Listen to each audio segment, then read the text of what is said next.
Toliver's Secret, Chapter 3. Ellen lugged her bucket up the steps and followed her grandfather into the shop. As he crossed the room and flopped down on his couch, he looked like a rooster with a broken leg whose top feathers had fallen over his beak. "This will make you more comfortable," Mother said, tucking a pillow under his head and spreading a wool blanket over him. "Best keep him off that foot for a while," said one of the carpenters. "I'll make a crutch for him and bring it round in a day or two." At that suggestion, Grandfather groaned. "No crutch. I won't use a crutch.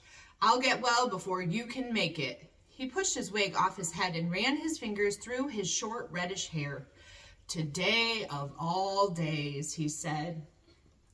Mother thanked the carpenters for bringing him home and shut the door firmly after them. Then she walked to the door that blocked off the stairway to the bedrooms above and made sure it was shut too.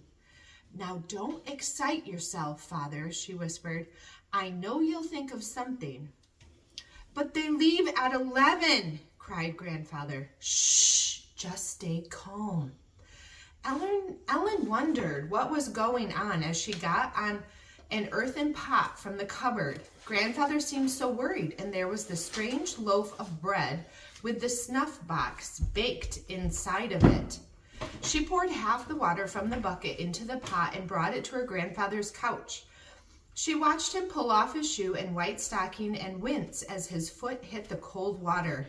She picked up his wig that had fallen to the floor. Sitting down on the couch, she stroked his sandy red hair. It was hard to see Grandfather lying there all disheveled, with his leg hanging over the side of the couch and his foot in a pot of water. He looked like Ezra. Ezra was always getting into some kind of trouble when he fell from a tree or got caught in a beaver trap. But never Grandfather. He was the one who took care of everyone else. He'd put leeches on a bruise or cut a vein and let the blood flow out into a basin to cure an ailment. Everyone came to see him with their troubles. Ellen hated to see him look worried.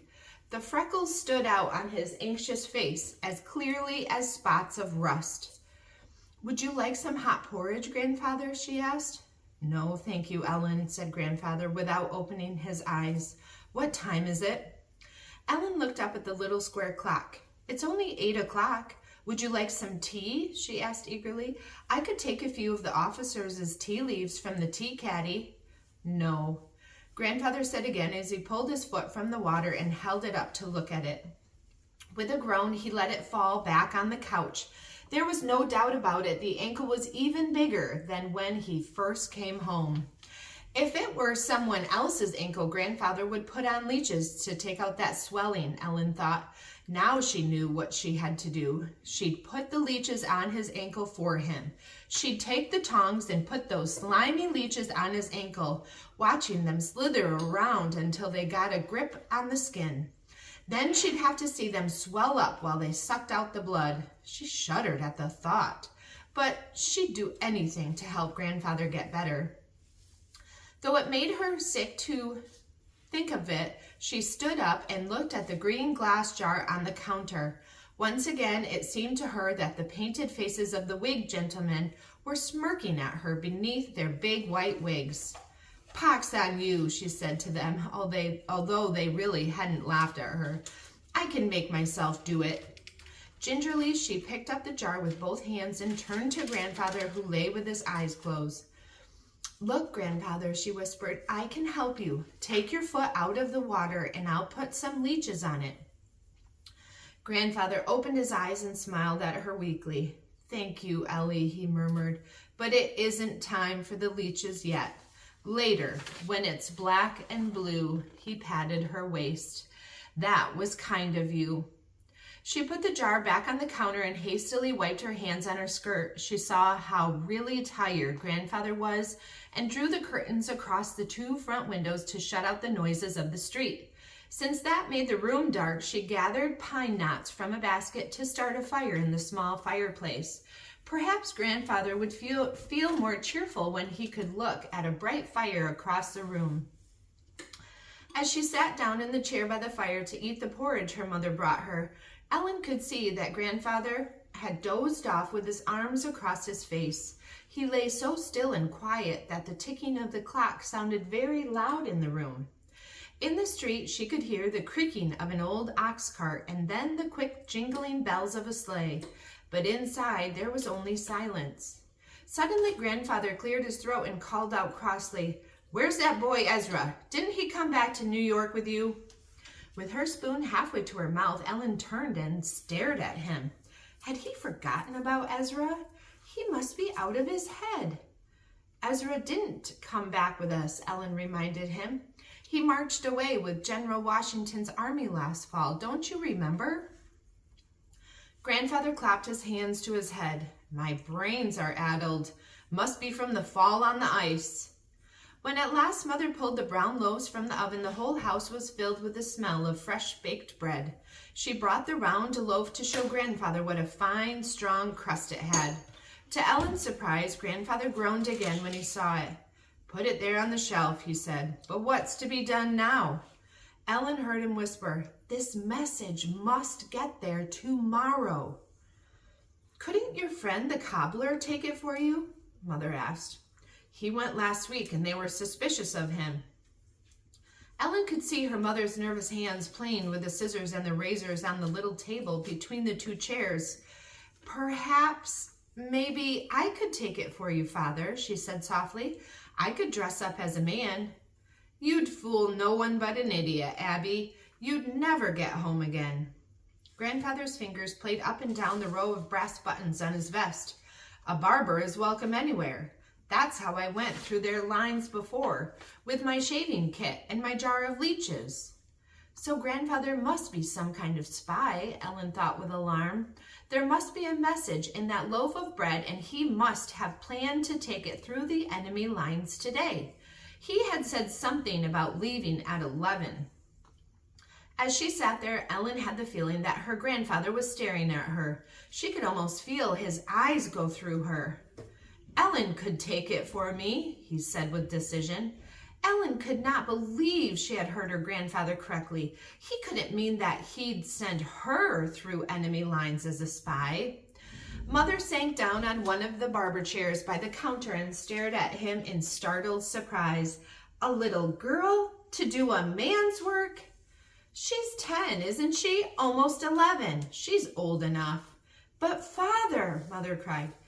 She was almost stuttering in her hurry to object to Grandfather's idea. "It's too cold to go sailing across the bay. In December, a little girl would freeze with only a shawl to wear." She clapped her hands to her brown hair and ruffled it with nervous fingers. "How could you even think of a thing like that?" "Now, don't get so upset, Abby," Grandfather whispered. "She could wear Ezra's old clothes to keep warm. No one would notice a small boy with a loaf of bread." Quickly, Ellen looked from one to the other. Her mother wouldn't let him go ahead with a scheme so wild. Mother's blue eyes flashed. "But Ellen doesn't even look like a boy." "Shh," said Grandfather, pointing to the ceiling. "We could cut her hair like a boy's." He seemed rather pleased with the idea of the disguise. "Just like that?" said Mother. "You expect me to cut my daughter's hair and send her off just like that?" "You forget, Father, I gave my husband to the cause of freedom, and my son has gone to war too. I won't let you send my little girl." Grandfather was surprised by this outburst. "But she isn't going to the war," he said gently.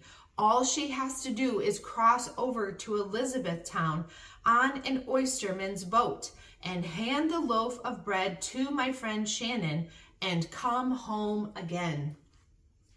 Mother threw up her hands. "It's too dangerous," she protested. She set her mouth in a stubborn line as she shook her head. "It's just too risky." Ellen looked from one to the other. Grandfather couldn't be serious about this. She couldn't pretend she was a boy. She was too small and she wouldn't know how to act.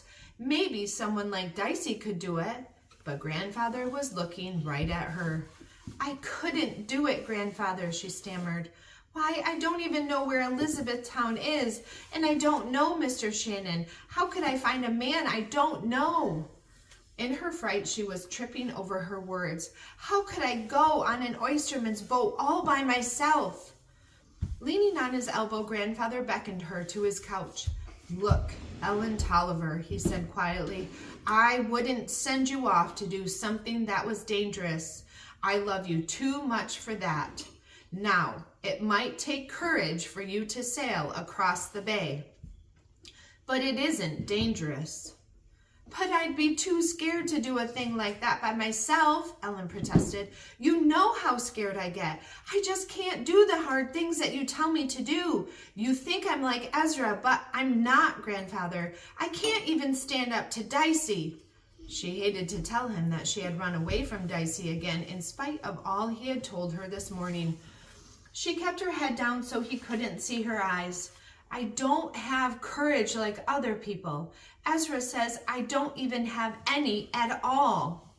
Well, I don't agree with you, said Grandfather. You had courage when you and your mother walked 10 miles to New York, he reminded her. And you had courage when you two stayed all alone in your house with war all around you. Ellen nodded. And today, when you brought the leeches to put on my ankle, that took courage too, didn't it?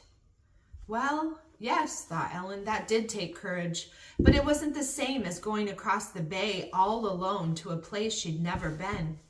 We get over fear, said Grandfather, by doing things we think we cannot do. These are trying times, Ellen. Many people are doing things they thought they never could do. It was hard to think of an answer. Ellen stood twisting her fingers and wondering what to say. She thought if they made her go, she would never get back again.